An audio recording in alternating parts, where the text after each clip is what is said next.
What's good, what's good, what's good, what's good, YouTube American RX again for another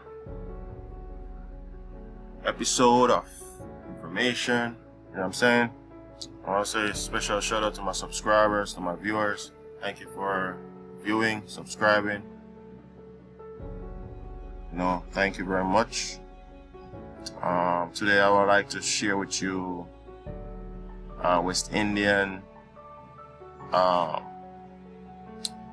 ancestor that served in United States politics during a time of a lot of madness was going on, you know what I'm saying? And just to show West Indian contribution to the mainland, you know what I'm saying? Whether it be politics, culture, whatever it may be, you know what I'm saying? We are the backbones, or we are the backbone of a lot of things on the mainland, okay? Alright, so let's get to it. So we're gonna build on Shirley Chisholm, okay? American politician and activist, okay? Shirley Chisholm, nee Shirley Anita St. Hill, right? Born November 1930, 1924, Brooklyn, New York, United States, or U.S. Died January 1st, 2005, Ormond Beach, Florida. American politician, the first so-called African American, or should I say West Indian, American Indian woman to be elected to the U.S. Congress. Okay? The first. Okay? That's the West Indian, a woman of West Indian roots. Okay? Shirley St. Hill was the daughter of immigrants. Right? They say immigrants. But, as I said, as Indians, you cannot be an immigrant to the Americas. Okay? You're only an immigrant if you identify with a colonial construct. Okay? Her father was from British Guyana, that's South America, and her mother from Barbados. That's the Caribbean, that's the islands, okay? She grew up in Barbados and in her native Brooklyn, New York, and graduated from Brooklyn College with a bachelor's, I think this is, I don't know if this is what BA stands for. I think it's BA,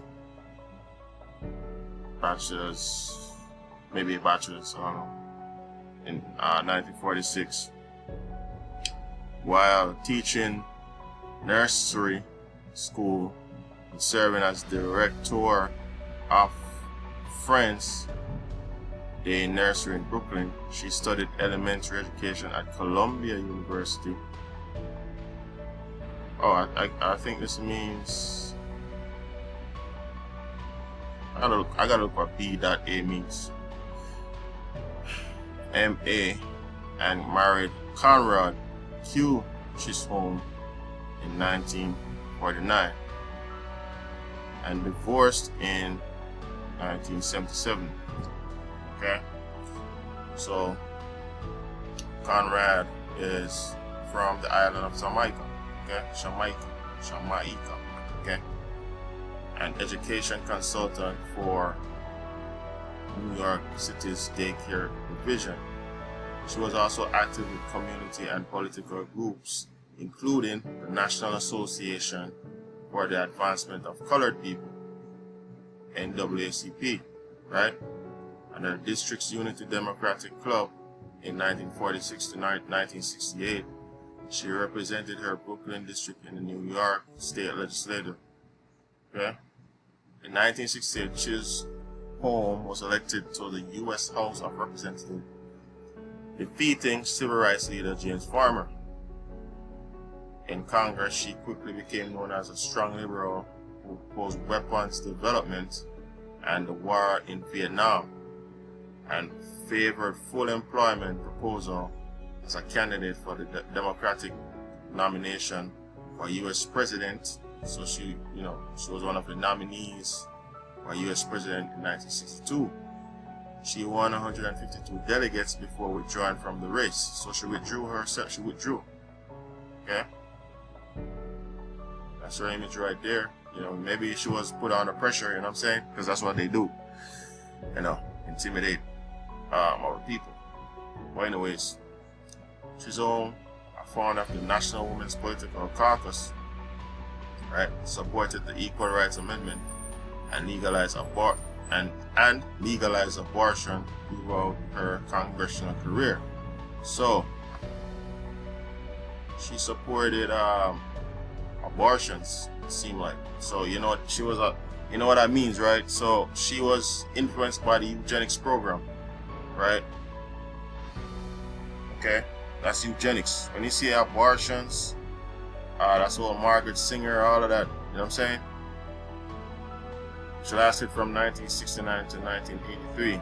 She wrote autobiographical works on Bart and on Bost and The Good Fight. Okay? So obviously she was influenced by the whole eugenics movement as well. Alright? After retirement from Congress, Chisholm remained active on the lecture circuit.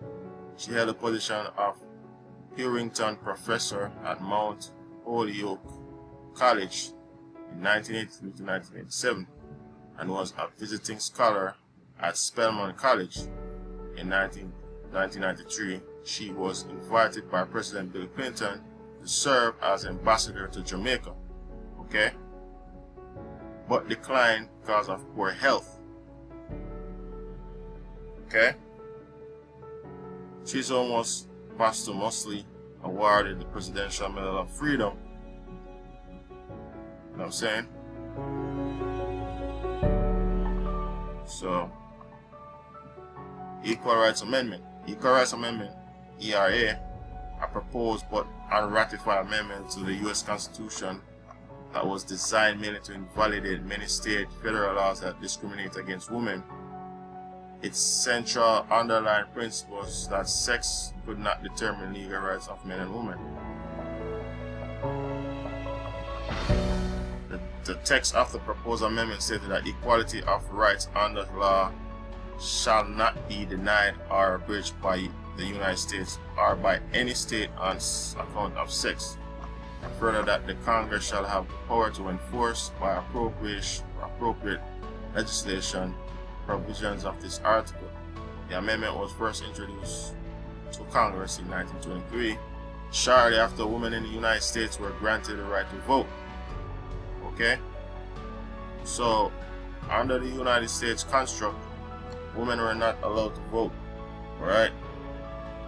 So, but it's their women, they're the colonial, the immigrants, the foreigners to the Americas. Okay, that's for them. That's not for us. But as I said, when you get into their politics, you got to play by their rules. That's how it works. All right. And it was finally approved by the U.S. Senate 49 years later, in March 1972. It was then submitted to the state legislatures for ratification within 7 years, but despite a deadline extension to June 1982, was not ratified by the requisite majority of 38 states. It would have become the 27th Amendment to the Constitution. Although the ERA gained ratification of 30 states within 1 year of its Senate approval, mounting intense opposition from conservative religious and political organizations, effectively brought ratification to a standstill.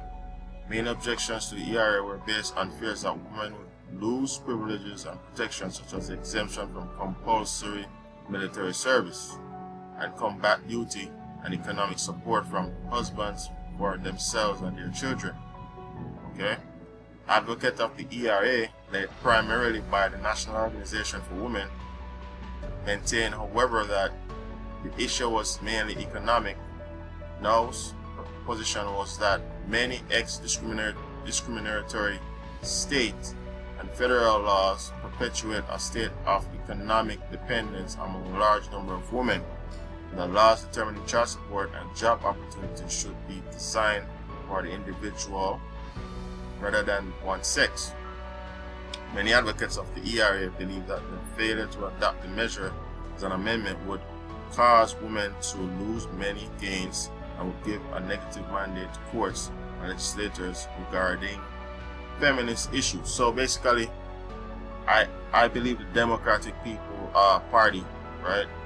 The Democrats are the ones who like to push feminism. Okay?